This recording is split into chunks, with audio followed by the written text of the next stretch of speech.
Okay guys, Bismillahirrahmanirrahim. Assalamualaikum warahmatullahi wabarakatuh. Ni Elisha. Elisha? Elisha? Malu dia.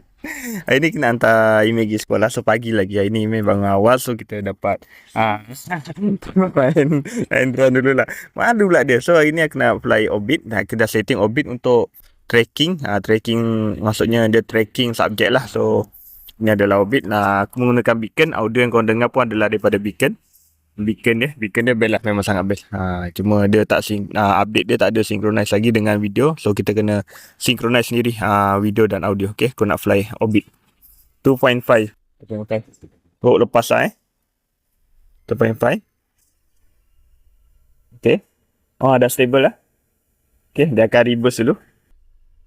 Okay, 2.5. Okay, tengok. Tu ambil sini. Ni gambar. Okay, ni dia adalah orbit. Nampak? Ni. Mana? Tu tengok drone sana. Ceng. So ini adalah orbit. Okay, ni orbit 2.5. So kita ambil dia dulu. Okay, yang ni email.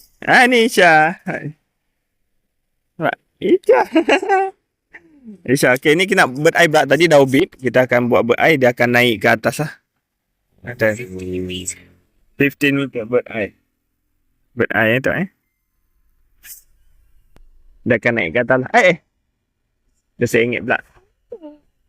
Dia akan naik ke atas. Sejuknya.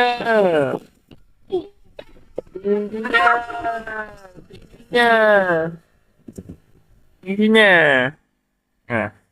Tinggi tak? Dia naik tinggi. Bye. Tingginya dia. Tinggi kan?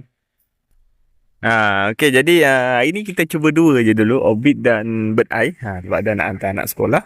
So ini je pemandangan dan view dia ketika kita buat orbit dan bird eye menggunakan beacon semua. Tapi kita setting dulu kat telefon lah. Oh, aku lupa lah. Aku setting HDR kot. Letak lupa tak ingat. Tapi tengoklah nanti aku upload je lah. So ini dia untuk video kali ni. Terima kasih dengan sudi menonton. Assalamualaikum warahmatullahi wabarakatuh. Sampai cakap apa? Bye.